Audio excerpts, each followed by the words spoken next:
नमस्कार, स्वागत है आप सभी का हमारे इस खास कार्यक्रम 2 साल मोदी सरकार में।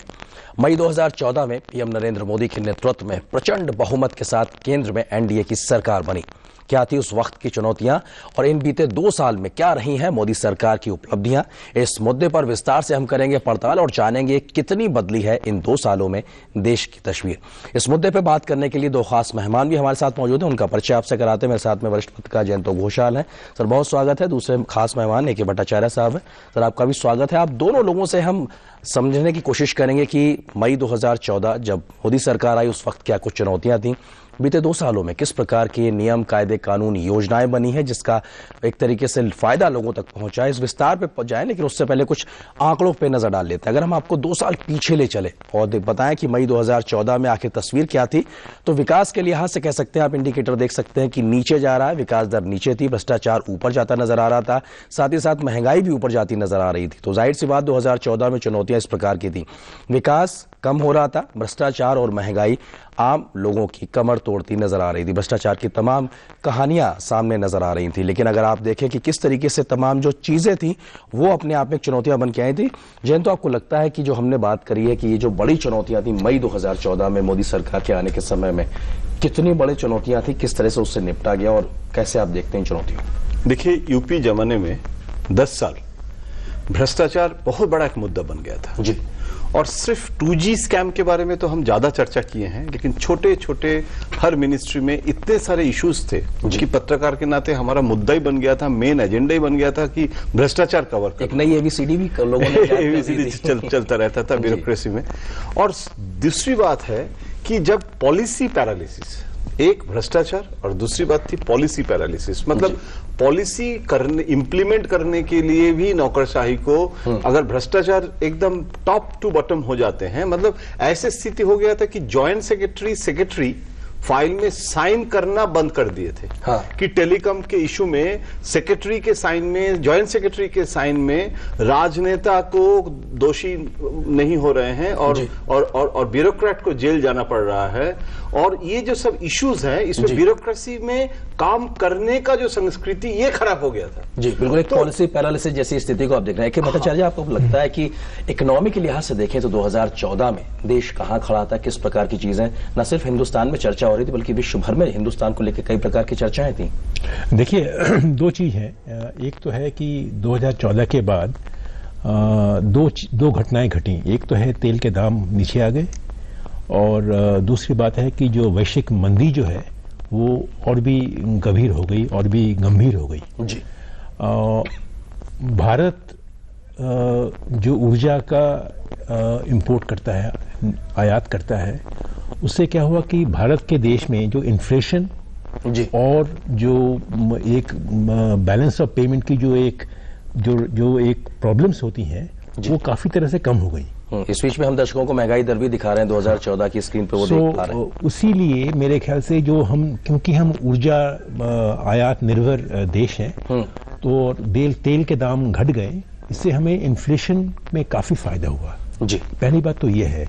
दूसरी बात ये है कि इसी कारण हमारी जो एक्सपोर्ट जो है वो भी कम हो गई, इंपोर्ट्स भी कम हो गई, पर हमारी जो वृद्धि दर है उसमें थोड़ी बड़ी तो है पर ज्यादा बड़ी भी नहीं हुई है, क्योंकि वैश्विक जो मंदी जो है वो और भी मतलब जोर पकड़ लिया है। जी। पर तब भी अगर विश्व की ओर देखें आप कि भारत अभी भी 7-7.5% का वृद्धि दर है, पर विश्व के चारों ओर देश में कम है। पर भारत की जो एक पोटेंशियल जो है वो बहुत ज्यादा है। 7.5% की पोटेंशियल नहीं है, 9%। और शायद उसी दिशा में एक बढ़ते कदम को हम देख पा रहे हैं। लेकिन कुछ और चीजों पे आए उससे पहले आपको बताया किस तरीके से 16 मई 2014 को जनता ने मोदी को प्रचंड बहुमत दिया और उसके बाद देश की दशा और दिशा तय करने में प्रधानमंत्री नरेंद्र मोदी ने बिल्कुल भी देर नहीं लगाई।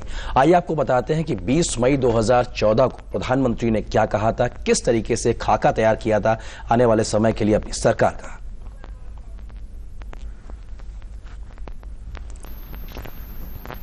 मैं स्पष्ट मानता हूं कि सरकार वो हो जो गरीबों के लिए सोचे, सरकार वो हो जो गरीबों को सुने, सरकार वो हो जो गरीबों के लिए जिए।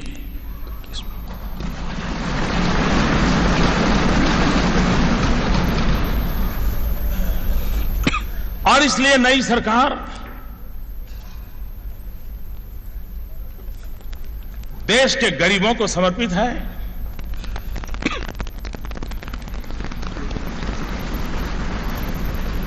देश के कोटि कोटि युवकों को समर्पित है और मान सम्मान के लिए तरसती हमारी मां बहनों के लिए समर्पित है।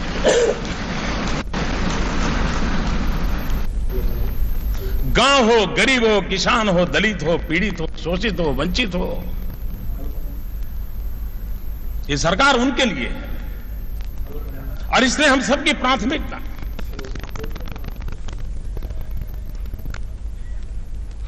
तो गांव हो, गरीब हो, किसान हो, किस तरीके से अपनी सरकार की एक तरीके से रोड मैप उन्होंने मई 2014 में प्रधानमंत्री नरेंद्र मोदी ने रखा था, लेकिन किस चीजों पे फोकस रहा, किस टारगेटेड तरीके से मोदी सरकार आगे बढ़ी है मई 2014 से, उसके बारे में आपको बताते हैं। अगर हम देखें कि बदलती तस्वीर के लिहाज से गरीब हो, किसान हो, युवा हो, महिलाएं हो, इन सब पे फोकस रहा कि इनको कैसे लाभ पहुंचाया जाए और इनको लाभ पहुंचाने के लिए ढांचागत विकास में एक बड़ा जोर देखने को मिला। तो जाहिर सी बात है बदलती तस्वीर में ये टारगेटेड तरीके से गरीबों को, किसानों को, युवाओं को, महिलाओं को रखा गया और इनके विकास के लिए ढांचागत बुनियादी विकास को एक आधार बनाया गया।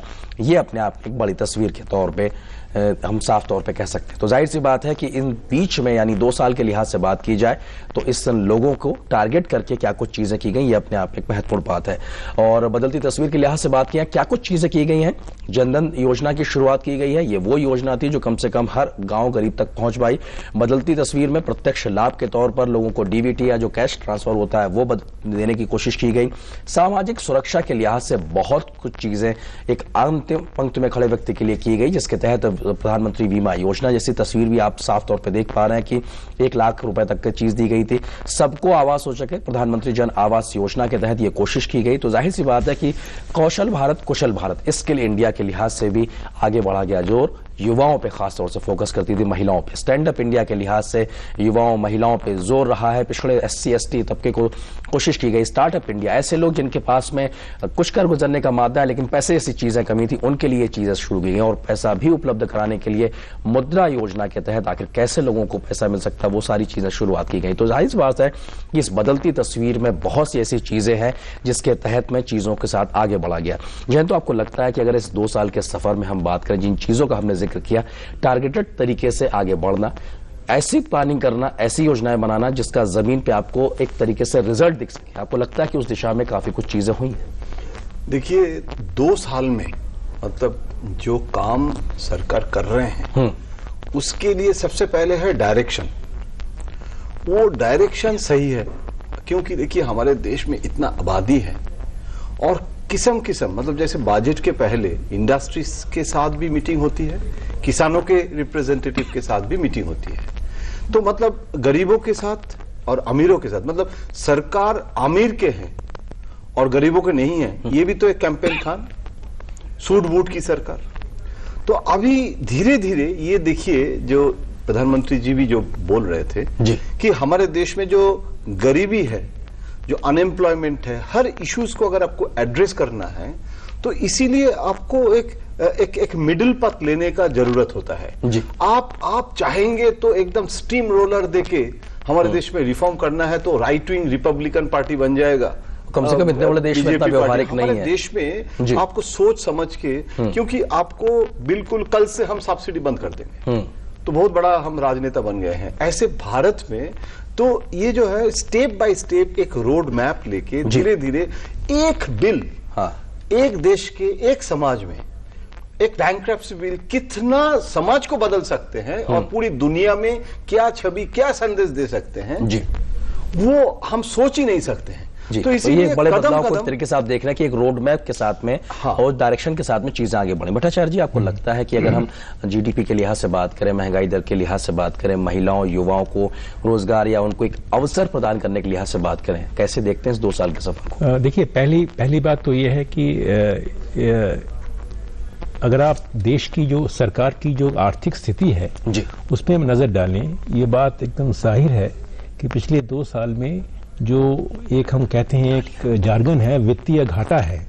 वित्तीय घाटा का मतलब यह है कि सरकार की जो आय और पूरी व्यय की जो एक गैप है जी। वो गैप जरूर घटती आई हुई दिखती है। वो मुझे लगता है कि एक बहुत बड़ी एक अचीवमेंट है इकोनॉमी पॉलिसी की तरफ, क्योंकि अगर वित्तीय घाटा कम हो जाता है, जी। जो सरकार जब आई थी वो 4.5% से ऊपर था, इस वक्त 3.5% आ गया है। मेरे ख्याल से ये एक बहुत बड़ी एक अचीवमेंट है, जिसमें वित्तीय घाटा कम होने से क्या होता है कि सरकार को मार्केट में जाकर पैसे बटोरने की जरूरत कम पड़ती है। जी। उससे जो पैसा होता है मार्केट में वो इंडस्ट्री के पास ज्यादा होता है, जिससे कि इंडस्ट्री इकोनॉमिक एक्टिविटी में जुट सके जी। और उससे इंटरेस्ट रेट के ऊपर भी एक बेनिफिशियल इम्पैक्ट होता है उसका। तो मेरे ख्याल से पहला एक इम्पैक्ट ये रहा। तो फंडामेंटल्स ऑफ इकोनॉमिक्स एक तरीके से उसको बहुत ज्यादा उन्होंने कंट्रोल करने की कोशिश की काफी है। उन्होंने अटैक किया है। दूसरी बात ये है कि जो पॉलिसीज जो हैं, जो एक्सपेंडिचर जो है, उन्होंने काफी इंफ्रास्ट्रक्चर जो कि एक जो हमारी जो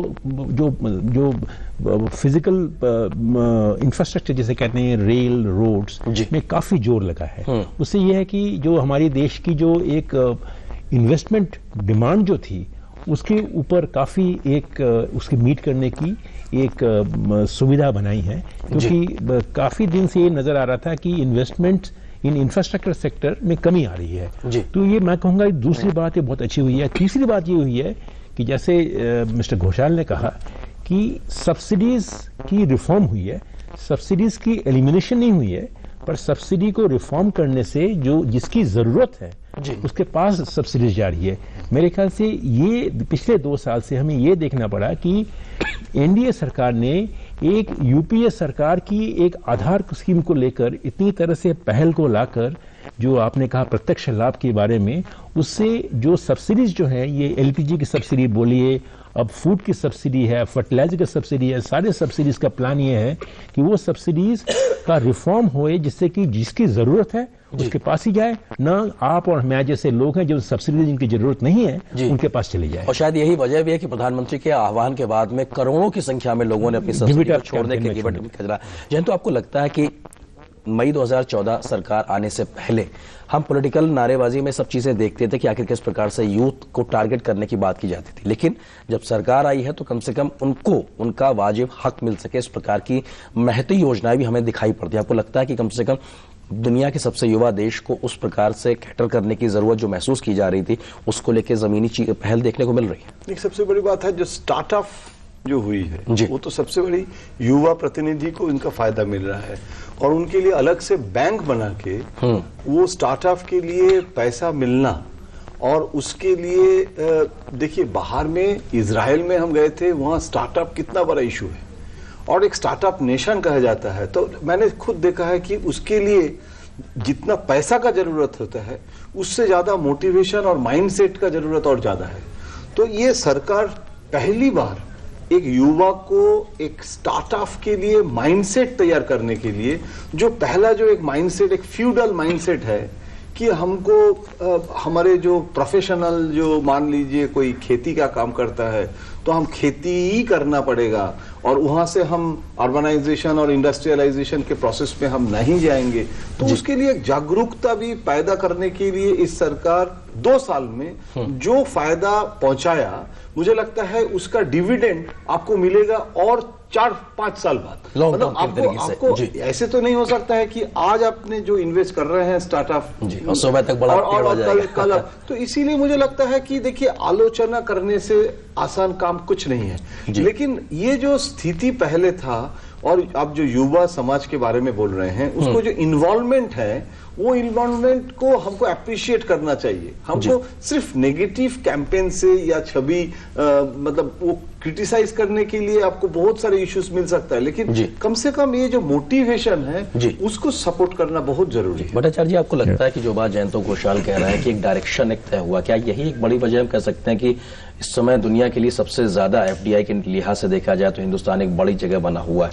अगर हम बीते समय के फिगर्स को भी देखें तो कहीं ना कहीं बहुत ज्यादा खुशहाल भी देखने को मिलता है। एक माहौल देखिए, माहौल करना, क्रिएट करना बहुत जरूरी चीज है, और मेरे ख्याल से वो जो मैंने बात कही, इंफ्रास्ट्रक्चर इन्वेस्टमेंट, फिस्कल डेफिसिट को कम करना या सब्सिडीज रिफॉर्म करना, उससे माहौल क्रिएट होगी। पर डर यह है कि सरकार को हर चीज में टांग अड़ानी नहीं चाहिए मेरे ख्याल से, और हर चीज में सरकार आकर स्टार्टअप में भी सरकार अगर आ जाए, हमारे देश में बहुत बड़ी एक आईटी रिवॉल्यूशन हुई थी 1990s में, उसमें सरकार का कोई रोल नहीं रहा। सरकार का रोल रहा फैसिलिटेटर, कि एनवायरमेंट क्रिएट करके बाहर चले जाए। डर मुझे यही लग रहा है कि सरकार का बहुत ज्यादा इन्वॉल्वमेंट ना हो, सरकार फैसिलिटेट कर दे, एनवायरमेंट क्रिएट करे, उसके बाद सरकार बाहर चले जाए। इनिशिएटिव अपने आप में जो सके, अपनी एक रियलाइजेशन, उनकी जो पोटेंशियल है वो आ सके जी। तो जो जयंत साहब ने जो कहा वो बात सही है कि स्टार्टअप इंडिया में यूथ को काफी इंकरेजमेंट मिला है, पर अगर सरकार बहुत ही ज्यादा आकर बहुत ही इंटरवीन करे, मुझे लगता है कि ये इनिशिएटिव और क्रिएटिविटी के ऊपर कभी कभी बाधा आ सकती है जी। क्योंकि आप अर्थशास्त्री के तौर पे भी बिजनेस की खबरों को बड़ा अच्छे से तौलते और नापते हैं।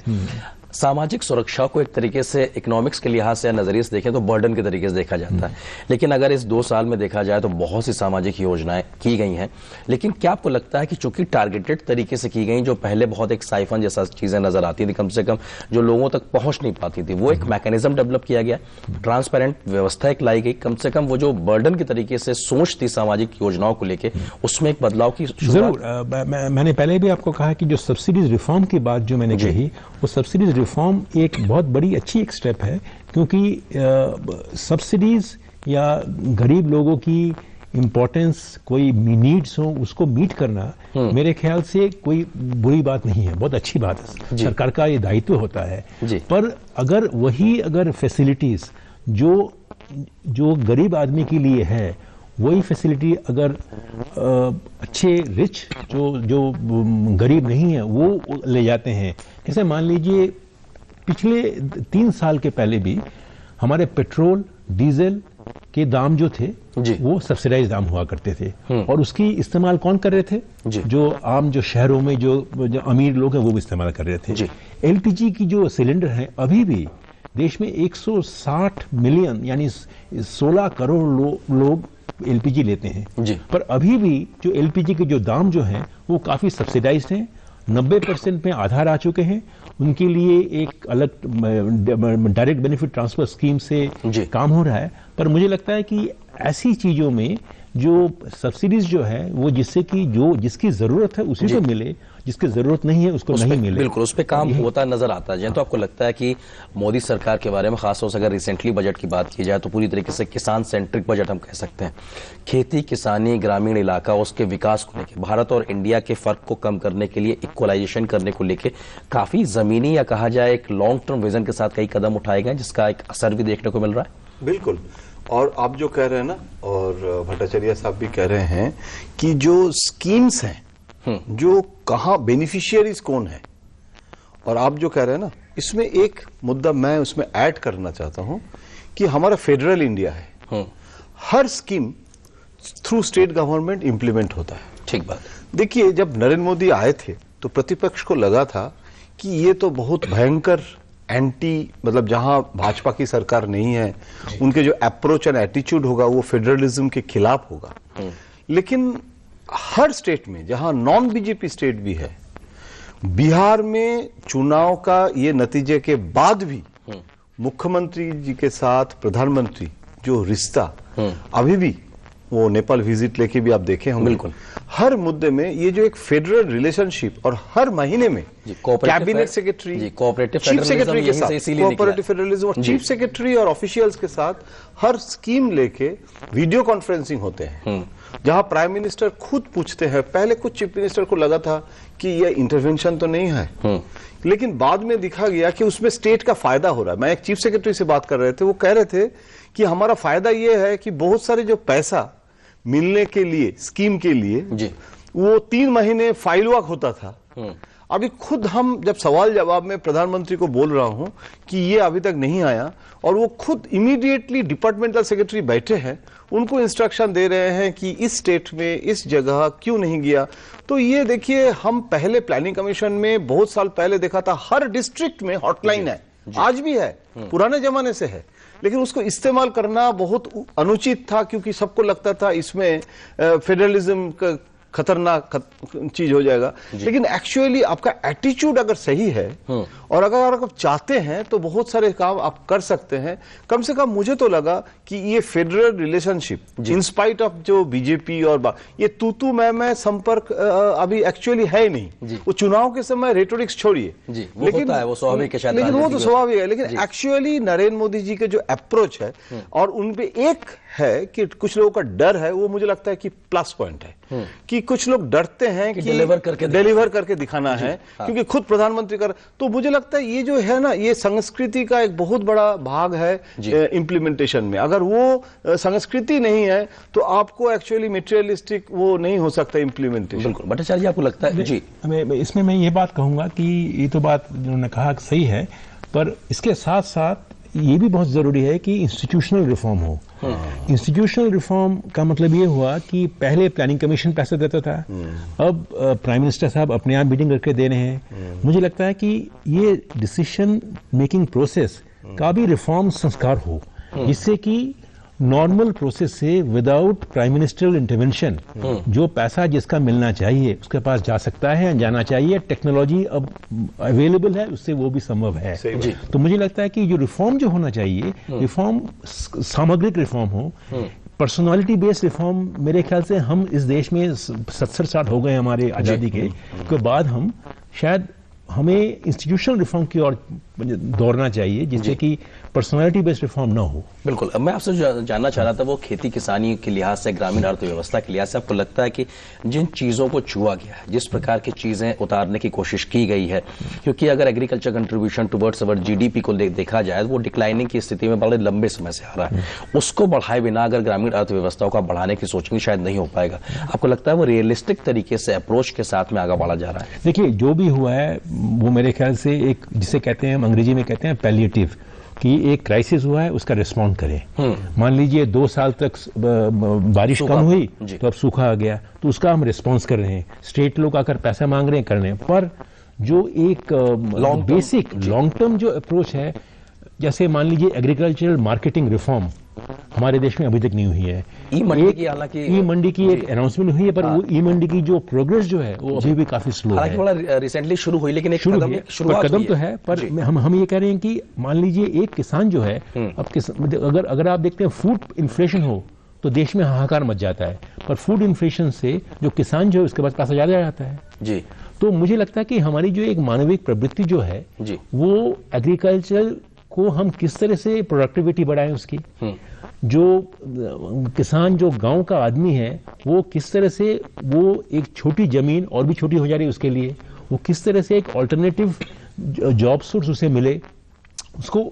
सो ये काफी जो एक सामग्रिक रिफॉर्म जो एग्रीकल्चर में, वो मेरे ख्याल से अभी तक नहीं आई है, और 2-3 स्टेप्स जैसे आपने कहा वो आई हैं, पर मुझे लगता है कि उसका रास्ता अभी काफी लंबा है जी। क्योंकि इसमें ना एक सवाल है कि ये दिशा ठीक है। हाँ, क्योंकि देखिए हमारे देश में प्लानिंग कमीशन में भी 5 ईयर प्लानिंग में कभी नेहरू जी के समय से कभी एग्रीकल्चर कभी इंडस्ट्री, एक प्लान में एग्रीकल्चर एक प्लान में इंडस्ट्री, मतलब बहुत लॉपसाइडेड अप्रोच था।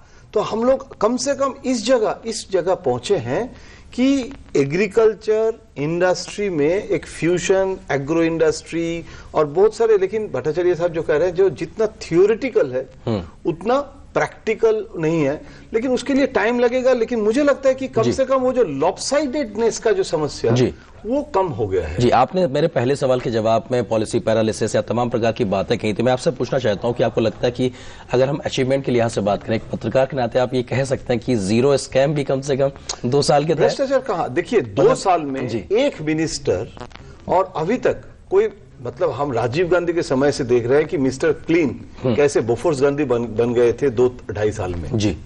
सवाल, मतलब स्टोरीज शुरू हो गया था, लेकिन आज भी कम से कम ये zero corruption, zero tolerance on corruption, ये कम से कम अभी दिखाई दे रहा है। भविष्य में क्या होगा पता नहीं है, लेकिन इतना करप्शन प्रोन हमारे सोसाइटी है, उसमें ये भी एक अचीवमेंट है कि हम लोग कम से कम ये देखा नहीं, कोई स्कैम इस सरकार में 2 साल में नहीं हुआ है जी।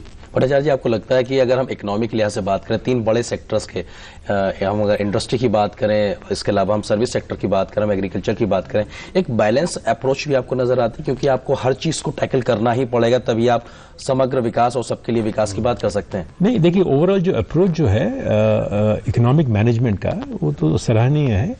अगर आप देखें, एफडीआई रिफॉर्म्स काफ़ी हुई है, इंश्योरेंस रिफॉर्म्स हुई है। आप अगर डिफेंस में ज़्यादा पैसा देश में लाने के लिए, आपने ही कहा कि एफडीआई इतना बढ़ गया है। बैंक्रप्सी कोड मिस्टर घोषाल कह रहे थे, वो बहुत बड़ी स्टेप है। अगर आप मैंने कहा कि फिस्कल डेफिसिट का जो घटना, वो बहुत अच्छी चीज़ है। सब्सिडीज रिफॉर्म अच्छी चीज़ है जी। मुझे लग रहा है कि स्टेप्स काफ़ी लिए गए हैं।